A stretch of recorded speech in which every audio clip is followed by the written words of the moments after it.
मेरे प्यारे दोस्तों, रवि टीचिंग सेंटर में आप लोग का स्वागत है। दोस्तों, मैं आप लोग के लिए हर रोज रात 9 बजे मैथ प्लस रीजनिंग का 10 महत्वपूर्ण प्रीवियस ईयर क्वेश्चन लेके आता हूं। पहला 5 क्वेश्चन मैथ का रहता है जो 5 अलग चैप्टर से रहता है, और लास्ट का 5 क्वेश्चन अलग चैप्टर, रीजनिंग का 5 चैप्टर लास्ट में रहता है। 5 क्वेश्चन पांचों अलग चैप्टर से रहता है। आप लोग रोज रात 9 बजे मेरे साथ कॉपी और पेन लेके बैठिए। 10 क्वेश्चन का आंसर पहले आप लोग खुद से सॉल्व करने की कोशिश कीजिए। आप समझिए, मेरे साथ जुड़ कर डेली 10 चैप्टर सॉल्व कीजिएगा। मैथ का 5 चैप्टर और रीजनिंग का 5 चैप्टर। आइए आज का हम लोग 10 क्वेश्चन देखते हैं, 5 मैथ का, 5 रीजनिंग का। सारा क्वेश्चन प्रीवियस ईयर क्वेश्चन है, 2016 से लेकर के अभी तक के एग्जाम्स में पूछा गया क्वेश्चन है। चलिए स्टार्ट करते हैं। पहला नंबर क्वेश्चन क्या है, यदि 10 π/3 प्लस कोसेक π/6 बराबर x, तो x का मान क्या है। एसएससी सीजीएल 2017 के अंदर पूछा गया क्वेश्चन है। 4 ऑप्शन आपको दिया हुआ है। क्वेश्चन पहले आप लोग खुद से सोल्व करने की कोशिश किया कीजिए, उसके बाद ही सॉल्यूशन देखा कीजिएगा। अब अच्छा देखिए, तो एक बात आप लोग जानते होंगे π/3 का मान कितना होता है। 10 लिखिए, 10 है, 10 लिखिए। π/3 का मान कितना होता है बोलिए तो? 60 डिग्री होता है क्या? पाई का मान 180 होता है। 180 को 3 से भाग दिए कितना हो? 60। π/3 का मान कितना होता है? 60। 10 60 हो गया, प्लस कोसेक है, कोसेक लिखिए। π/6 का मान कितना होता है? π/6 का मान कितना होता है? 30 डिग्री। 30 डिग्री को लिखते हैं आप π/6, ठीक है, क्योंकि पाई 180 को 6 से भागिए, 6 18, 30 हो जाएगा, बराबर कितना? x। x का मान पूछ रहा है कितना होगा? x का मान ही पूछ रहा है कितना होगा। x बराबर कितना होगा देखिए तो, 10 60 डिग्री का मान कितना होता है? 10 60 डिग्री का मान होता है √3। 10 60 डिग्री का मान कितना होता है? √3 प्लस कोसेक 30 डिग्री का मान कितना होता है? कोसेक 30 डिग्री का मान होता है 2 बराबर x। अब इसको ये सोल्व होगा कि ये सोल्व नहीं होगा, एक रूट में है, एक बिना रूट का, ये सोल्व नहीं होगा। x का मान कितना आ गया? √3/2। क्या आ जाएगा आंसर? देखिए किस ऑप्शन में, देखिए तो सी नंबर में है, √3/2। दूसरा नंबर क्वेश्चन क्या है, एक कार 20 घंटे में 630 किलोमीटर की दूरी तय करती है। मीटर पर सेकेंड में उसकी औसत गति की गणना कर। एसएससी सीजीएल 2018 के अंदर पूछा गया क्वेश्चन है। पहले आप लोग खुद से सोल्व करने की कोशिश कीजिए। देखिए, एक कार 20 घंटे में 630 किलोमीटर दूरी तय करती है। आंसर किसे बोल रहा है? मीटर पर सेकेंड में। मीटर पर सेकेंड में उसकी औसत गति की गणना करें। आप देखिए तो, आप ये जानते हैं क्या, चाल बराबर क्या होता है? चाल बराबर क्या होता है? दूरी बटे समय। कोई दिक्कत इसमें? इतना तो सबको आता है, बचपन से ही पढ़ते आ रहे हैं। चाल बराबर क्या होता है? दूरी बटे समय। अब देखिए यहाँ पे चाल बराबर दूरी बटे समय होता है, तो देखिए दूरी कितना दिया हुआ है? 630 किलोमीटर दूरी। चाल पूछ रहा है निकालने के लिए, चाल बराबर क्या होगा? देखिए मीटर पर सेकंड में चाल बताना है, चाल ही पूछ रहा है, तो दूरी कितना दिया हुआ है? 630 किलोमीटर दूरी को, अब देखिए समय कितना दिया है? 20 घंटे में तय करता है, यही ना है। 630 किलोमीटर दूरी को 20 घंटे में तय करता है। दूरी हो गया 630 और समय हो गया 20। चाल बराबर हो जाएगा, चाल बराबर दूरी बटे समय, ठीक है। बट एक चीज़ गौर कीजिएगा आप, ये दिया हुआ है किलोमीटर में, ये घंटा में, किलोमीटर पर घंटा में आ जाएगा, बट आपको पूछ किस में रहा है? मीटर पर सेकेंड में। अब आप एक चीज़ गौर से देखिएगा, किलोमीटर आपको पहले वाला क्लास में भी जो आया था ये सवाल, तो पहले भी हम आपको बता चुके हैं। किलोमीटर पर घंटा को मीटर पर सेकेंड में बदलना हो तो क्या कीजिएगा? मीटर पर सेकेंड को किलोमीटर पर घंटा में बदलिएगा तो क्या होगा? यही दो चीज़ ना होगा। 1 किलोमीटर पर घंटा में दिया हुआ रहेगा, आपको मीटर पर सेकेंड में पूछेगा। मीटर पर सेकेंड में दिया हुआ रहेगा, किलोमीटर पर घंटा में बदलिएगा। देखिए आप, किलोमीटर पर घंटा को मीटर पर सेकेंड में बदलना है, तो देखिए ये बड़ा है, किलोमीटर पर घंटा बड़ा हुआ, और ये छोटा है मीटर पर सेकेंड। तो बड़ा से छोटका में जाना है तो छोटका से गुना। छोटका बोले तो क्या?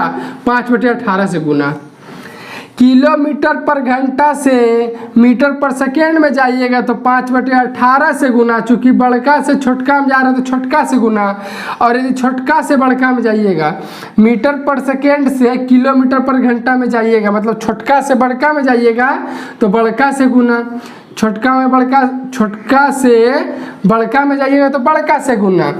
मीटर पर सेकेंड छोटका है और किलोमीटर पर घंटा बड़का है, तो छोटका से बड़का में जाइएगा तो बड़का से गुना, 18/5 से गुना कीजिएगा।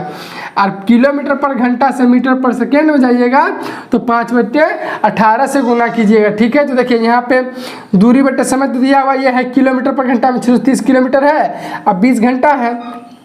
किलोमीटर पर घंटा में है, बट हम लोग को आंसर क्या पूछ रहा है, मीटर पर सेकेंड में। आंसर क्या पूछ रहा है, किस में, मीटर पर सेकेंड में पूछ रहा है। तो किलोमीटर पर घंटा दिया हुआ है, मीटर पर सेकेंड में जानने में क्या करना पड़ता है, जानने के लिए 5/18 से गुना करना पड़ता है। गुना कर दीजिए, अब काटिए तो 0 से 0 कट जाएगा, ठीक है। अब देखिए और कट रहा है क्या, 3 का प्रयास कीजिए, 3 छके 18 और 3 दूना 6, 3 एक का 3, ठीक है। अब देखिए 3 दूना 6 और 3 सत्ते 21 कट गया। अब देखिए तो देखिए ऊपर क्या आ गया, 7×5 = 35 आ गया, अब बट्टे क्या आ गया, 2 दूना 4 आ गया, 7×35/4 आ गया। इसको सोल्व कीजिए, देखिए तो 7 चौके 8 चौके 32 हो जाएगा, 32 पॉइंट लिखिए, 3 रहा हाथ में, पॉइंट लिखिए, 0 का 30 हो जाएगा, 7 चौके 28 हो जाएगा, 2 रहेगा, फिर 0 20 हो जाएगा, 4×5 = 20। मतलब 35 को 4 कितना बार में पूरा काटेगा, 8.75 बार में, 8.75 मीटर पर सेकेंड आंसर हो जाएगा। किस ऑप्शन में है, सी नंबर में, 8.75 मीटर पर सेकेंड। तीसरा नंबर क्वेश्चन है, एक राशि पर 4 वर्ष में 6.25% प्रति वर्ष की दर से 3200 रुपये का साधारण ब्याज प्राप्त किया गया, ठीक है। वह राशि रुपए में कितनी होगी। एसएससी सीजीएल 2017 के अंदर पूछा गया क्वेश्चन है, ठीक है। साधारण ब्याज का सवाल है, ये सब सवाल तो बहुत हल्का सवाल है। देखिए साधारण ब्याज का सवाल जब भी रहे, आप लोग बस एक सिंपल सा फॉर्मूला याद रखिए। क्या रखिएगा याद, परसेंटेज ब्याज बराबर क्या होता है, परसेंटेज ब्याज बराबर होता है P × R × T/100। खत्म है सवाल। परसेंटेज ब्याज बराबर क्या होता है, P × R × T/100। P क्या है, प्रिंसिपल बोले तो मूलधन, R बोले तो रेट, T बोले तो टाइम, समय कितना लगा, 100, ठीक है। देखिए तो अब देखिए क्या क्या दिया हुआ है, एक राशि पर 4 वर्ष में इतना प्रति वर्ष की दर से इतना रुपए का साधारण ब्याज प्राप्त किया। अच्छा साधारण ब्याज है उतने, तो मूलधन पूछ रहा है, वो राशि क्या है, P पूछ रहा है, मूलधन क्या है। देखिए तो P पूछ रहा है, P को X मानिए, गुना R रेट है, रेट कितना 6.25%, 6.25 गुना टाइम कितना है 4 साल, 4 अब बटे 100 बराबर। देखिए ब्याज कितना दिया हुआ है, 3200 का ब्याज प्राप्त किया ना, 3200 का ब्याज प्राप्त किया, 3200 ब्याज है, ठीक है। इसको अब सॉल्व कीजिए। देखिए तो इसको ऊपर कीजिएगा, उड़ाइएगा पॉइंट, तो 2 शून्य लिखिएगा, 2 अंक है तो 2 शून्य लिखिएगा। अब काटिए, देखिए तो अब काटिए तो कौन कौन कट रहा है। देखिए तो 25 से, देखिए 25 का स्क्वायर 625 होता है क्या, आप लोग जानते हैं 25 का स्क्वायर 625, तो 25 से काट रहे हैं, 25 को 25 से काटिएगा 625, ठीक है। अब 25 चौका 100, 400, कोई दिक्कत। फिर काटिए, देखिए तो 4 से कटेगा 100 बार में 400, ठीक है। अब देखिए 25 चौका 100, अब कोना कोनी गुना हो जाएगा, ये ऊपर जाए कोना से गुना हो जाएगा 3200 से, तो 3200 से गुना होगा, क्या होगा, x बराबर क्या हो जाएगा, x बराबर क्या हो जाएगा, गुना कीजिए, 4 दूना 8 और 4 तिया 12 और 2 शून्य का 2 शून्य, ठीक है। कितना आ गया, 12800। मूलधन क्या था, 12800, सी नंबर आंसर हो जाएगा। देखिए परसेंटेज ब्याज बराबर होता है P × R × T/100। इस पर रखें, काट कूट किए, x बराबर 3200 को 4 से गुना कर दिए, आ गया 12800, आंसर क्या हो जाएगा, सी नंबर, ठीक है। 4 नंबर क्वेश्चन क्या है, 21.6 भाग 3.6 गुना 2 प्लस 0.25 गुना 16 भाग 4 माइनस 6 बराबर है। इसे सीजीएल होने से पूछा गया क्वेश्चन। देखिए इस सवाल सोल्व करने के लिए आपको बोर्ड मास आना चाहिए। बोर्ड मास जानते हैं आप लोग, BOD बोर्ड मास, पहले ब्रैकेट का काम होता है, फिर ऑफ मतलब का, फिर डिवाइड भाग, फिर मल्टीप्लाई गुना, फिर ऐड जोड़, फिर सब्ट्रैक्ट घटा। देखिए तो आप देखिए पहले ब्रैकेट का काम होता है, ब्रैकेट है नहीं, ऑफ का काम होता है, ऑफ है नहीं, डिवाइड है, भाग है, तो पहले भाग कीजिए, 21.6 है, 21.6 भाग कीजिएगा बटे 3.6 हो जाएगा, ठीक है। आगे चलते हैं, गुना 2 का 2 रहने दीजिए, प्लस 0.25 गुना, अब देखिए फिर यहाँ भी भाग है, तो पहले भाग का ही काम होगा, 16/4 माइनस 6, ठीक है। बोर्ड मास से आप लोग जानते होंगे, ये हो गया। अब काट कूट कीजिए, देखिए चूंकि एक पॉइंट के बाद 0 ऊपर पॉइंट उड़ाइए तो ऊपर 0, यहाँ पॉइंट उड़ाइए नीचे 0, पॉइंट तो कट ही जाएगा डायरेक्ट। देखिए तो कट रहा है क्या है, 6 से ऊपर वाला, 6 तिया 18, देखिए 6 को काटे, 6 के 36 और 6 से काटिए, देखिए तो 6 तिया 18, 3 21, 6 36, 36 बार में, फिर कटेगा 6 के 36, ठीक है। यहाँ कट गया, यहाँ देखिए 4 के 16, ठीक है, कोई दिक्कत। यहाँ भी कट गया। अब पॉइंट उड़ाइएगा तो नीचे 100 लिखिएगा, तो 25 चौका 100 हो जाएगा और 4 4 ये भी खत्म हो जाएगा। अब देखिए तो यहाँ क्या बचा, 6 गुना 2 है 12, 12 प्लस यहाँ तो सब कट गया है, तो सब कट गया तो क्या बचेगा 1 बचेगा, सब कट गया तो यहाँ 1 बचेगा और -6 है। अब प्लस प्लस होता है 12 है कितना है 13, 13 में 6 घटाइए कितना हो जाएगा 7। क्या हो जाएगा आंसर 7 किस ऑप्शन में, डी नंबर हो जाएगा। देखिए दिया हुआ था समीकरण, इसको बोर्ड मास से हम लोग सॉल्व किए, कितना आ गया आंसर 7 आ गया, डी नंबर आंसर हो जाएगा। 5 नंबर क्वेश्चन है, यदि a + b = 8 और ab = 32/3 है तो AQ + BQ बराबर है। SSC CGL 2019 के अंदर पूछा गया क्वेश्चन है मेरे मित्र, पहले आप लोग खुद से सोल्व करने की कोशिश कीजिएगा। देखिए तो क्या हो रहा है, a + b का मान दिया हुआ है, AB बराबर इतना है, इसका मान पूछ रहा है, बेहद आसान सवाल है। इसका फॉर्मूला आप जानते हैं क्या, AQ + BQ का मान क्या होता है, AQ + BQ का मान क्या होता है, फॉर्मूला a + b का whole Q - 3ab × a + b। ठीक है, AQ + BQ का फॉर्मूला क्या था, a + b का whole Q - 3ab × a + b। रखिए तो देखिए a + b का मान दिया हुआ है क्या यहाँ देखिए 8 है, a + b का मान कितना दिया हुआ 8 दिया हुआ, 8 का क्यू हो जाएगा -3। AB का मान कितना दिया हुआ, AB का मान दिया हुआ 32/3, AB का मान कितना दिया हुआ है 32/3 गुना a + b का मान कितना दिया हुआ 8 दिया हुआ, यहाँ 8 लिखिएगा। अब देखिए 8 का क्यू कितना होता है, 8 का क्यू होता है 512। देखिए हम आपसे बहुत बार रिक्वेस्ट कर चुके हैं, आप लोग स्क्वायर और क्यू 20 से 30 तक कम से कम हर बार जरूर याद रखा कीजिए, आपका एग्जामिनेशन होने में बहुत टाइम बचा देगा। देखिए 8 का क्यू कितना होता है 512 माइनस ये 3 खत्म हो जाएगा ऊपर नीचे। ठीक है, यहाँ पे क्या हो जाएगा 32 × 8, 32 × 8 कितना होता है 8 दूना 16 की 6 हाथ मेरा 1 38 24 और 1 25 256। अब देखिए 512 में 256 घटाइए तो क्या हो जाएगा, 512 में 256 घटाइए तो 256 ही हो जाएगा, क्योंकि 256 कितना होता है 512 होता है, 512 में 256 जाएगा तो 256 हो जाएगा। क्या हो जाएगा आंसर 256 किस ऑप्शन में, ए नंबर हो जाएगा आंसर। a + b का मान दिया हुआ था, a × b का मान दिया हुआ था, AQ + BQ का मान पूछ रहा था, इसके फार्मूला में रख दिए डायरेक्ट आंसर निकल गया। ठीक है, 6 नंबर क्वेश्चन देखिए, देखिए हम आपको रोज रात 9 बजे पहला 5 क्वेश्चन 1 से 5 तक मैथ का क्वेश्चन बताते हैं और आखिरी का 5 क्वेश्चन 6 से 10 तक रीजनिंग का क्वेश्चन बताते हैं। आप पाँचों जो क्वेश्चन रहता है, मैथ का 5 क्वेश्चन 5 अलग चैप्टर से, रीजनिंग का 5 क्वेश्चन 5 अलग चैप्टर से रहता है। आइए अब रीजनिंग में चलते हैं। 6 नंबर क्वेश्चन, दी गई आकृति में कितने त्रिभुज हैं, NTPC 2016 के अंदर पूछा गया क्वेश्चन है, आपको फिगर दे दिया है, आपको पूछ रहा है कितना त्रिभुज रहे। देखिए आपको जब भी त्रिभुज की आकृति गिनने वाला सवाल दे, चाहे वो त्रिभुज गिनने बोले, आयत गिनने बोले, वर्ग गिनने बोले, तो आप लोग क्या कीजिए, देखिए हर पॉइंट पे एक ना एक नाम दे दीजिए। क्यों ऐसा कीजिएगा, ऐसा नहीं करने से क्या होगा, कभी कभी आप 2 त्रिभुज को एक ही बार गिन लीजिएगा, कभी कभी एक ही त्रिभुज को 2 बार गिन लीजिएगा, ये सब मिस्टेक होता है।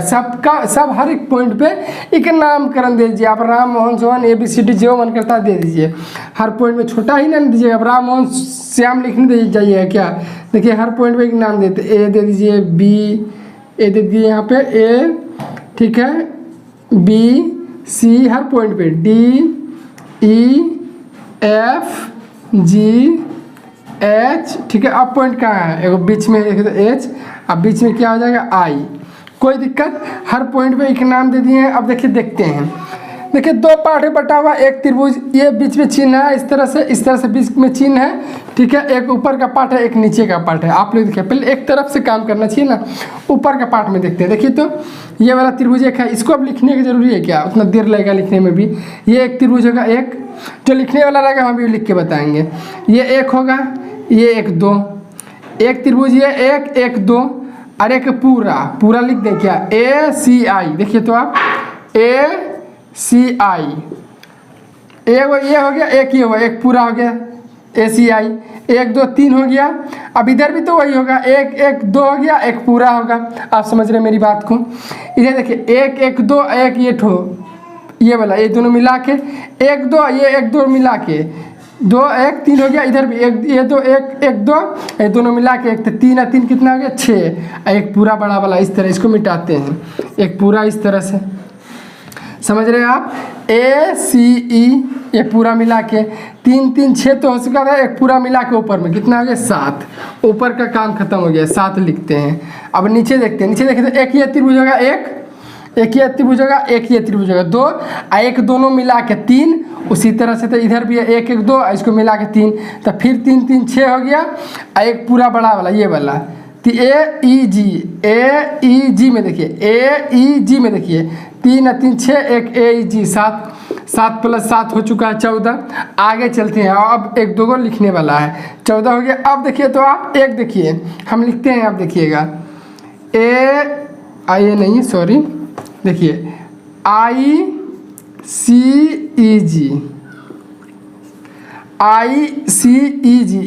ये पूरा मिला के एक त्रिभुज, ये पूरा मिला के ICEG, एक पूरा मिला के एक इधर है तो इधर भी होगा GACI,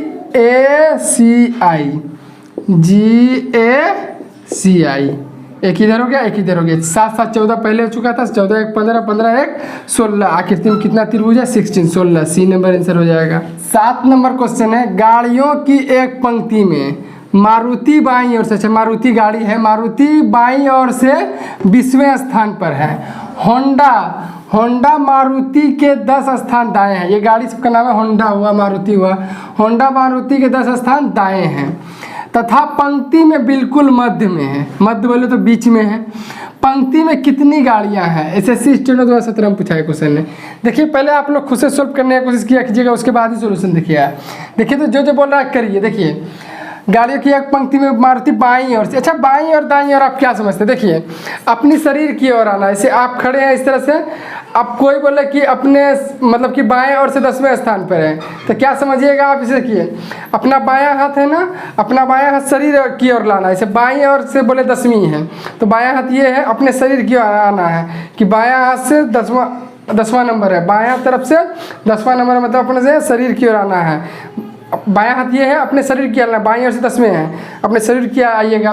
बोलेगा दाईं ओर से 20वीं है तो ये दायां हाथ है, अपने शरीर की आइएगा। दायां हाथ दाईं ओर से 20वां है कोई यदि, तो दायां हाथ ये अपने शरीर की ओर आना है, ऐसे होगा बाईं या दाईं, ठीक है। देखिए अब क्या बोला, गाड़ियों की एक पंक्ति मारुति बाईं ओर से 20वें स्थान पे था। बाईं ओर हम क्या बोले, अपने शरीर की ओर आना, ये बायां हाथ है, अपने शरीर की ओर लाइए, तो बायां हाथ इधर अपने शरीर की ओर आएगा। तो एक गाड़ियों की पंक्ति मारुति बाईं ओर से 20वें है तो बायां इधर से, बाईं ओर से मारुति जो गाड़ी है AM4 मारुति गाड़ी, ठीक है, AM4 मारुति गाड़ी। नीचे लिखिए, ऊपर थोड़ा सा नहीं दिखेगा। मारुति गाड़ी जो है वो क्या है, बाईं ओर से 20वीं है, मतलब उससे पहले 19 गाड़ी है, उससे पहले 19 गाड़ी है, उसके बाद ही ना वो 20वें में आएगा। मारुति पहले 19 गाड़ी है तब ना वो 20वां पे आएगा, बाईं ओर से 20वां है। आगे चलिए 20वें स्थान। होंडा मारुति के 10 स्थान दाएं हैं, अच्छा इसका दाएं है, दाईं और से नहीं बोल रहा है, इसका दाएं है, इसका दाएं इधर है, इसका बाएं इधर है। दाईं और से बोलता तो इधर से होता, लेकिन इसका बोल रहा है, इसका दाएं है, इसका दाएं 10वें स्थान पर है। कौन? होंडा गाड़ी, H4 होंडा गाड़ी, ठीक है, H4 होंडा गाड़ी। होंडा गाड़ी जो मारुति गाड़ी के 10 स्थान दाएं हैं, मतलब इसका इधर 9 है, मारुति से इधर 9 गाड़ी है, तब ना 10वां नंबर में होंडा आएगा। 9 गाड़ी दूसरा गाड़ी होगा तब ना होंडा का नंबर 10वां आएगा। कोई दिक्कत आपको जब भी इस तरह का सवाल देगा तो आप इस तरह से ही बनाइएगा, ठीक है, एक कम करके। 20वां था तो इससे पहले 19वां, तब ना ये 20वां होगा बाईं ओर से। होंडा गाड़ी मारुति के दाईं ओर 10वें है तो उसके बाद 9 होगा तब ना उसका स्थान 10वां होगा, ठीक है। आगे चलिए। तथा पंक्ति में बिल्कुल मध्य में है। कौन? होंडा गाड़ी। होंडा बोल रहा है मारुति से 10 स्थान दाएं हैं अथवा पंक्ति में बिल्कुल मध्य में है। मध्य बोले तो ये बीच में है, पंक्ति के पूरी बीच में खड़ा है। अब देखिए तो इसका इधर कितना है 19, एक मारुति 20 और 9 29। इसका बाईं तरफ कितना है 19 1 20 और 9 29, इसके बाईं तरफ 29 है। तो क्या बोला जा रहा है, ये मध्य में है, बीच में, मतलब इसके इधर यदि 29 गाड़ी है तो इधर भी तो 29 गाड़ी होगा। कोई दिक्कत समझने में? यदि बोल रहा है होंडा, ये प्रोसेस पहले बता दिया, लास्ट में बोला ये होंडा जो है ना वो बीच में है। और जब इसके भैया मेरे, जब इसके इधर 29 गाड़ी है और ये बीच में है तो इधर भी तो 29 गाड़ी होगा। अब देखिए आगे क्या बोल रहा है, पंक्ति में कितनी गाड़ियाँ हैं सबको गिन दीजिए। 29 इधर था, 19 एक मारुति, 20 9 29, एक होंडा 29 है, एक 30 और 30 और इधर 29 है। 30 और 29 कितना होता है मेरे भाई? 30 और 29 होता है 59, 59। किस ऑप्शन में है? बी नंबर आंसर हो जाएगा। आपको जब भी ये सवाल देगा ना आप इस तरह से ही बनाइएगा, ठीक है। चलिए आगे चलते हैं, बी नंबर आंसर हो जाएगा 59, 59। 8 नंबर क्वेश्चन है 3, 6, 18, 21, 63, 66। तो यहाँ पे वाट की जगह पे क्या होगा? ग्रुप डी 2018 के अंदर पूछा गया क्वेश्चन है। देखिए तो इसमें क्या हो रहा है, देखिए क्वेश्चन सब पहले आप लोग खुद से सोल्व करने की कोशिश किया कीजिएगा, उसके बाद ही सोल्यूशन देखिएगा क्या हो रहा है इसमें। देखिए तो देखिए 3 में 3 जोड़िए, 3 में यदि +3 करेंगे तो 6 निकल जाएगा, कोई दिक्कत। 6 में आप 3 से गुना कीजिए, 6 में 3 से गुना कीजिए तो 18 आएगा। फिर 18 में 3 जोड़िए, 18 में 3 जोड़िए तो 21। फिर 21 को 3 से गुना कीजिए, 21 को 3 से गुना कीजिए तो 63। फिर 63 में 3 जोड़िए, 63 में 3 जोड़िए 66। आप क्या कीजिएगा, क्या हो रहा है आपको दिख रहा है? 3 जोड़ रहे हैं 3 गुना, 3 जोड़े 3 गुना, 3 जोड़े अब क्या होगा? 3 गुना होगा। 66 में 3 से गुना कीजिए तो कितना होगा मेरे भाई? 6 18 के 8 हाथ मेरा 1, 6 18 और 1 19, 198। किस ऑप्शन में है? डी नंबर में, डी नंबर आंसर हो जाएगा। 9 नंबर क्वेश्चन है, एक ही पासे की 3 अलग अलग स्थितियां दिखाई गई है, जिस फलक में संख्या 5 है उसके विपरीत फलक पर कौन सी संख्या होगी? 3 फिगर दिया हुआ है, आपको पूछ रहा है कि 5 का विपरीत फलक पे कौन सा होगा। SSC CGL से पूछा है क्वेश्चन। देखिए हम डाइस का सवाल है, हम आपको डाइस पढ़ा चुके हैं, लगभग 43 मिनट का वीडियो है। डाइस ऐसा पढ़ाए हैं ना कि आपको दोबारा कभी भी नहीं पढ़ना पड़ेगा। आप लोग को देखना है तो डिस्क्रिप्शन बॉक्स में लिंक है। 2 फिगर वाला बताए हैं, 3 फिगर, 4 फिगर, बहुत तरीका। मतलब डाइस का सवाल आप देख लीजिए 43 मिनट का वीडियो, आपको दोबारा से कभी भी डाइस नहीं पढ़ना पड़ेगा, ठीक है। आप लोग जाके जरूर देखिए, डिस्क्रिप्शन बॉक्स में लिंक है डाइस का। देखिए डाइस का सवाल जब भी रहे क्या करना है, देखिए चूंकि 5 का विपरीत पूछ रहा है, किसका विपरीत पूछ रहा है? 5 के विपरीत में कौन सा होगा। देखिए डाइस में क्या होगा, 2 तरह से सवाल बनाया जाता है। डाइस में 2 तरह से सवाल बनता है। देखिए तो कहीं भी देखने की कोशिश कीजिए, कहीं भी 2 फिगर में ज़्यादा से ज़्यादा कितना चीज़ कॉमन है, कहीं भी 2 फिगर में ज़्यादा से ज़्यादा कितना चीज़ कॉमन है। इन दोनों में देखिए तो इन दोनों में क्या क्या ऐसा चीज़ है तो दोनों में कॉमन है। देखिए 2 दोनों में है, 2 भी और 4 भी दोनों में है, ठीक है, उससे ज़्यादा तो है नहीं। 2 दोनों में कॉमन है और 4 दोनों में कॉमन है। 2 और 4 इसमें भी है, 2 और 4 इसमें भी है। एक संख्या एक्स्ट्रा इसमें क्या बच गया सर जी? 6 बच गया। एक संख्या इसमें क्या बच गया? 6 बच गया। इसमें एक संख्या भी क्या बच गया? 1 बच गया।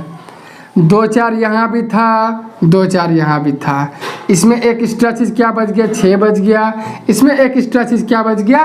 1 बच गया। ये जो हुआ ना 1 1 बचा, इसमें 6 बचा एक्स्ट्रा, इसमें 1 बचा एक्स्ट्रा। एक एक चीज़ जो एक्स्ट्रा बचा है ना, ये एक दूसरे का विपरीत है, ये एक दूसरे का विपरीत है। 2 चीज़ कॉमन हो गया और एक एक चीज़ जो बच गया ना वो एक दूसरे का विपरीत है। यदि आपसे सवाल में पूछता कि 1 का विपरीत क्या हुआ, आप डायरेक्ट बोलते 6, 6 का विपरीत क्या हुआ बोलता, पूछता तो बोलते 1, सवाल आपका वहीं पे ख़त्म हो जाता।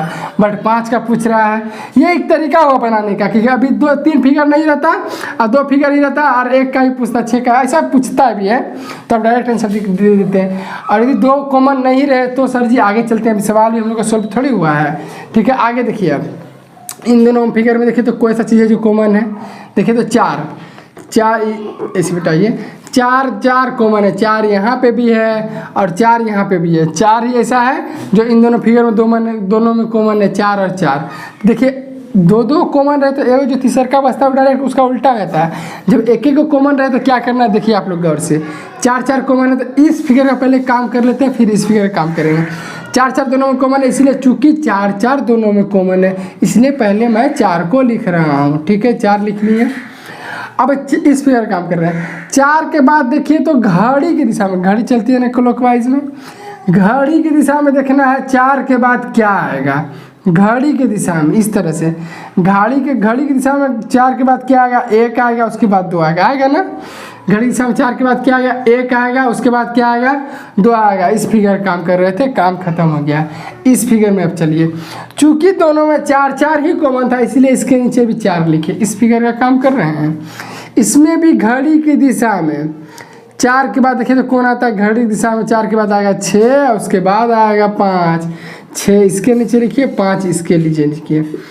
ये जो दर्शा रहा है ना, ये जो दर्शा रहा है ये एक दूसरे का विपरीत दर्शाता है। क्या बोलती है सर जी? हाँ, ये जो दर्शा रहा है ये एक दूसरे का विपरीत दर्शाता है। आपको 2 का उल्टा पूछे 5, 5 का उल्टा पूछे 2, 5 का ही उल्टा पूछ रहा था, आंसर क्या हो जाएगा? 2, C नंबर आंसर हो जाएगा। आगे देखिए और बताते हैं। यदि आपको 6 का उल्टा पूछता तो 1 1 का उल्टा 6, यहाँ से भी आप निकाल लेते हैं। इस तरह से भी आप निकाल के देखिए 6 का उल्टा 1 1 का उल्टा 6 आया, यहाँ से भी हम लोग पहले निकाल चुके थे कि 6 का उल्टा 1 आएगा। अब बोलिएगा सर जी 1 बच गया, 4 बच गया, 4 का उल्टा क्या होगा? चूंकि पासा में 6 अंक तक होता है, 1 से 6 तक, 1 आ गया, 2 आ गया, 4 आ गया, 5 आ गया, 6 आ गया, 1 से 6 तक में किसकी कमी रह गई है? सर जी 3 की कमी रह गई है। यही 4 का विपरीत में होगा 3 और 3 का विपरीत में होगा 4। ठीक है, हम आपको दोनों तरीका से बता दिए सवाल सोल्व करने का। बहरहाल हम लोग का क्वेश्चन का आंसर क्या हो जाएगा? 5 का उल्टा में 2, सी नंबर आंसर हो जाएगा।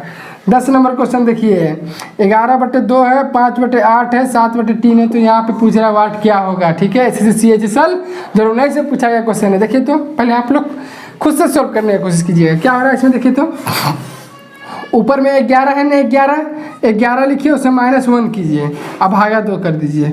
पहले -1 कर लीजिए तब भागा 2 कीजिएगा। देखिए ऐसे कर दीजिए, समझ रहे हैं आप? ऊपर वाले के साथ 11 है, 11 -1 कर दीजिए, भाग 2 से दीजिए। 11 में 1 गया 10 और 10 में 2 से भाग दीजिए, कितना का 5, ऊपर वाला 5 आया क्या? समझ रहे हैं आप बात को? आप बोलिएगा सर नीचे क्या कीजिएगा? नीचे 2 है ना, 2 का क्यू कर दीजिए। 2 का क्यू कितना होता है? 8। 2 का क्यू हो गया क्या? इसका क्यू करने से ये वाला निकल जाएगा। आप समझ रहे हैं क्या क्या किए? ऊपर वाला के साथ क्या किए थे वही यहाँ भी कीजिए। 7 के साथ क्या कीजिए? ऊपर वाला के साथ पहले 1 घटा दिए और 2 से भागा करना था। 7 में 1 घटाइए 6 हो जाएगा, 6 को 2 से भाग दीजिए तो कितना आ जाएगा? 3। ऊपर में क्या हो जाएगा? 3 हो जाएगा, ऊपर में हो जाएगा 3, यहाँ लिखते हैं आंसर। बटे नीचे क्या करे थे? क्यू करे थे। 2 का क्यू 8, 3 का क्यू 27 होता है, 27। आंसर क्या हो जाएगा? यहाँ पे वाट की जगह पे 3/27, ए नंबर आंसर हो जाएगा 3/27। देखिए आज का हम लोग 10 क्वेश्चन सोल्व कर चुके हैं। हम आपको रोज रात 9 बजे पहला 5 क्वेश्चन 1 से 5 तक मैथ का क्वेश्चन बताते हैं और 6 से 10 तक रीजनिंग का क्वेश्चन बताते हैं 5-5। चूँकि जितना भी आप एग्जाम लीजिए, लगभग SSC का सारा एग्जाम, CGL CPO, ठीक है, LDC UDC सारा एग्जाम में है क्या है? मैथ और रीजनिंग कॉमन है। ठीक है, ग्रुप डी हुआ, NTPC हुआ, मैथ और रीजनिंग तो लगभग चीज़ में पूछेगा ही पूछेगा। ठीक है, पूछता है SSC MTS सब में लगभग मैथ और रीजनिंग दोनों है। तो देखिए पहला 5 क्वेश्चन मैथ का बताते हैं, आखिरी 5 क्वेश्चन रीजनिंग का बताते हैं। 5 क्वेश्चन देखिए मैथ का 5 क्वेश्चन 5 अलग चैप्टर से रहता है। ऐसा नहीं करते कि एक ही चैप्टर से 5 क्वेश्चन डाल दिए हैं। मैथ का 5 क्वेश्चन 5 अलग चैप्टर से रहता है, रीजनिंग का 5 क्वेश्चन 5 अलग चैप्टर से रहता है। सारा PPSC क्वेश्चन है जो 16 से लेकर के अभी तक एग्जाम में पूछा गया क्वेश्चन। देखिए आप लोग रोज रात 9 बजे ना मेरे साथ कॉपी और पेन लेके बैठा कीजिए। आप लोग 10 क्वेश्चन का आंसर पहले खुद से निकालने देखिए तो कम से कम आपका कितना तैयारी हो रहा है, 10 में से आप कितना नंबर ला रहे हैं। ठीक है, देखिए ठीक है, आप लोग रोज रात 9 बजे मेरे साथ जरूर जुड़िए। वीडियो अच्छा लगा हो तो चैनल को सब्सक्राइब कीजिए, आपको इस चैनल से आगे बहुत ज़्यादा मदद मिलेगा। वीडियो अच्छा लगा चैनल सब्सक्राइब कीजिएगा, अपने दोस्तों के साथ शेयर जरूर कीजिएगा। मिलेंगे नेक्स्ट क्लास में, तब तक के लिए जय हिंद जय भारत।